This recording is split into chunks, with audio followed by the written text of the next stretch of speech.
It's Movie Time is brought to you by the Gateway Film Center, 1550 North High Street, Columbus, Ohio.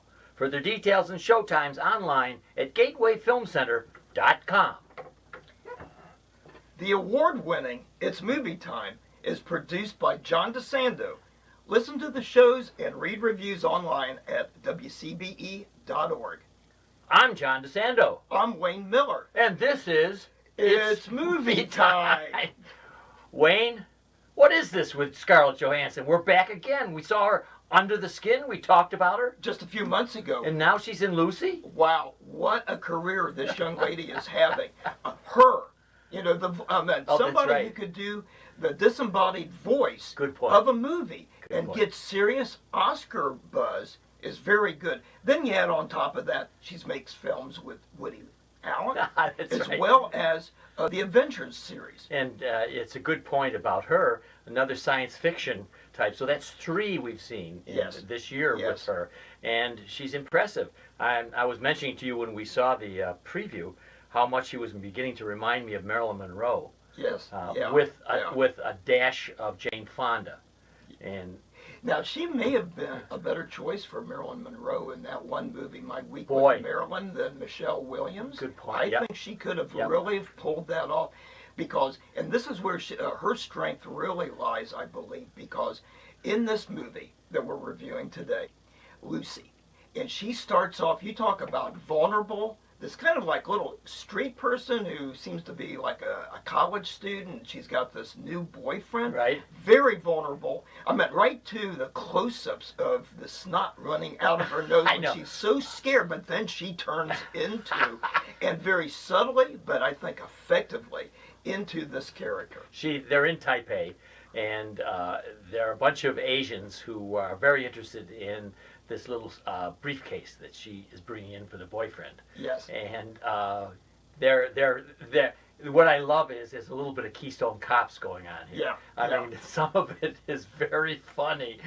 In fact, much of the movie is funny. Very humorous. Yeah. I liked it. I thought some of the humor right down, and of course, even though we talk about her and what a great character she is, and she pulls it off so effectively, the supporting cast is excellent. Yes. And Morgan Freeman, you talk about somebody who can add a level of integrity and respect to a movie, and having him there as this brilliant scientist, and intercutting some of the early scenes with him lecturing about the capacity of the human brain. What I really liked about this was Morgan Freeman was not totally in control. Yes. Usually he plays something close to God. Yes. In this one he stumbles. He's uncertain. I mean, large part, the conceit really here is that how do you unlock the brain so that we use more than our 10%? Yeah.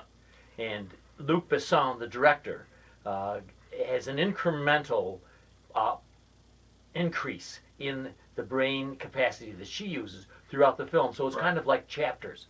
And I think effectively intercutting scenes of what's going on inside of her internally as her body is ingesting this blue crystally-like stuff, this very potent drug that we see the effect it has on some guy that they have snort just a couple of grains of it early in the film.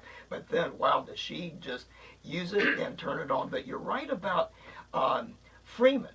And in this movie, and I'm not a big fan of extreme close-ups, and I think the director uses effectively some of these extreme close-ups, right to very painful. I talk about some of how people look with their bad teeth and stuff coming out of their nose. And everything. Oh my goodness! You see more of Freeman's face in this than you really care to. It's a great seasoned face, and of course with that monumental voice. He is really powerful, and then the 2 that I think people will know best. Yeah. Now, if you have seen La Femme Nikita or The Fifth Element, which are other films, action films of Luc Besson, you'll know that he does it with style. Yes. So, and while I think that the concept of using the brain becomes a little turgid for me, I think so too. Even though he's explaining it, it's just not all working for me logically. Right. Well, and it adds, I like to go into a movie, one, that there's believable characters and the relationship between those characters. And I think they effectively have that, but the believability of her, this telekinesis she had by unlocking her brain and guns flying everywhere, people, hanging from the ceilings, Yes. That bit too much for me. But the movie goes so quickly. It's only 90 minutes. Yes. And it's over before you know it. But I think the director also effectively intercuts this juxtaposition of particular scenes, like early on when she's being hunted down by these thugs, and intercutting scenes of a leopard stalking an animal. Yes. And sometimes some film directors can overdo that. I think he does it so effectively. And I think on the other side of that, I think that whole leopard motif or cheetah motif was a bit cheesy. Yeah. Okay. Down to her coat wearing a right. But was that kind of foretelling, though, that she would be? Oh yeah, I agree. The hunter after. But I thought the technique of paralleling the two might certainly harder nosed than we. You and I are very accepting of films where a director's going to take it. Yeah. Someone else a bit more rational could say, "Come on, that was you can do that in high school, have the cheetah, then have the lady," and so anyway, yes, I thought that, and maybe just overall, it's believability. Yeah. And I think, as you said, even though we do not understand the power of the human brain, this is what made it believable for me. Not only the humor, but also, I believe, the heart. There were two scenes in particular with Scarlett. One when she calls her family and her mom and says, "I love you." Right in the middle of an operation. Yes, yes. You're great. Yeah, with no anesthetic. And very good. And as the camera pulls in close to her as she's talking, and then begins when she's winding down the conversation, pulling out, that to me added a lot of heart. And you know what? Maybe a really far off comparison. I compared that particular scene of her calling her mom, saying, "Hey, what may come of me, I don't know, but I just want to let you know I love you," reminded me of a scene in the movie American Werewolf in London, when the character calls, his parents aren't home, he talks with his little sister and says, "Hey, just tell mom and dad I really love them." To me, that pulled the movie over the top from both my believability and my reaction to it, and I like that. But then later, when she kisses that grizzled French police captain with one of the greatest faces, oh my goodness, film history, she kisses him, and he says, "Why?" He says, "So I could remember."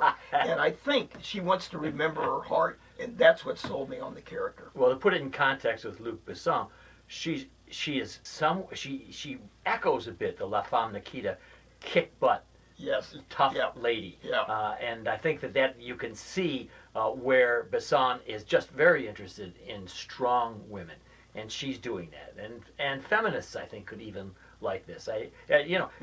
Part of this film, part of the allegory of this film is that she's beaten up on men all over the place. It's consistently her character, Lucy, against the guys. Yes. And this has been going on since the beginning of time, where we're shown the original Lucy. Because the original, what they think was the missing link or whatever, was named Lucy. Yes. Here she meets, kind of like in her mind, the Lucy character, which I thought very effective. Because, John, we're writing on a season right now of a very effective science fiction type film. Oh, Snowpiercer, the Planet of the Apes movie.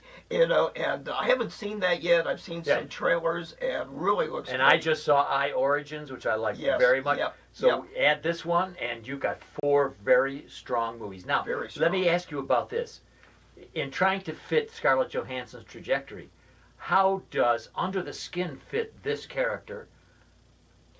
I think it fits because of, one, she makes a character that is so far out there as far as the science fiction realm. She makes it believable. Yeah. I was invested in that character Under the Skin as I was invested in this one, and I think she can kind of pull that off, because everything that character does, what Lucy's character does, is so totally out of the realm of possibility. And don't forget that Under the Skin, she's an alien harvesting men. Yes. And I see her against the men in Under the Skin, and I see her as Lucy against the men here. And I think she herself, Yes. as an actress, Yes. because certainly she has the pick of almost any movie she wants. She does. I mean, I'd love to see her in certain roles. I'd love to see her in a remake that they've been talking about of The Thin Man, one of my all-time favorite films from the 30s. You think she's... Nora, I think she could pull Nora Charles off with the right actor. Do you think she's smooth enough, sophisticated enough? To me, she's got that earthiness. Yes. Myrna Loy had that earthiness, and I think another one, either Rachel McAdams or Emma Stone, I think could pull off. Right. But I think you doll her up, and she adds that earthiness, but also that class. Surely she could have played the role of the ditzy blonde in American Hustle. Yes. Jennifer Lawrence's role. Yeah, she could have pulled that off. Yeah. But she could have pulled either the Amy Adams role or Jennifer's role. But we're talking about an actress barely in her mid-20s, no doubt. Yes. Approaching a billionaires. Yes. Who is picking widely different movies. But you don't have to go see Lucy just to see Scarlett Johansson. There's so much more going on. And we failed to mention what I think was one of the best car chase scenes I've seen in a movie. Yes, indeed. Going back to Bullet or French Connection. How true. I meant this thing, it had me on the edge of my seat. And sometimes those could get very boring and repetitive. This one in the streets of Paris, excellent. Yes, with the police captain next to her, wide-eyed. Yeah, kind of like, I'm going to live. She's very good. Well, I think it looks... We like this movie. We talked about it. It sounds like we're above a C here. You want me to go first? I do. I'm going to give it an A-. I think the only reason I wouldn't give it a full A is that it's just a bit... I don't like science fiction all that much anyhow, but it's just a bit too much there, but it's pulled off with such style that I'm going to give it an A-. And I'm going to be at a B+, so we are not far away. Good. And don't go far because Lucy will be here. Yes. It is here already in the theaters. Yes, it is. Yes, it's starting. It started on Friday, the 25th. Yeah, right. So go see it, and that'll add to your fourth science fiction that we can identify this summer, and a great treat. Yep.